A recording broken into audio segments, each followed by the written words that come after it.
Hello everyone, welcome back to my channel and welcome back to a new blog. শীতের ছুটি চলে এসেছে, কিন্তু কোনো বরফের জায়গায় তোমরা যেতে পারছো না। কি আছে তাতে? কলকাতায় বরফ না পড়লেও কলকাতায় তো রয়েছে আমাদের বিখ্যাত স্নো পার্ক, আর সেটাও কলকাতার ভিতর অ্যাক্সিস মলে 6th ফ্লোরে। তোমরা চলে এসো স্নো পার্কে। ওখানে তোমাদের জ্যাকেট, বুট, স্নো বুট এসব তো দেবেই। আর তোমরা যদি সক্স ভুলে যাও, 30 টাকা অ্যাড করে তোমরা পারচেস করে নিতে পারো সক্স। 500 টাকা করে পার পার্সন পার ঘন্টা চুটিয়ে মজা করো। অসাধারণভাবে বরফের মধ্যে মিউজিকের ডান্স করো, স্লাইড চড়ো। এছাড়া এরমভাবে আমাদের মতো বল নিয়েও খেলা করতে পারো।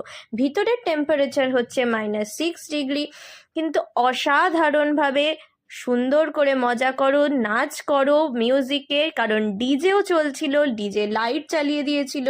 এভাবেই তোমরা একদিন কাটাতে পারো। দেখা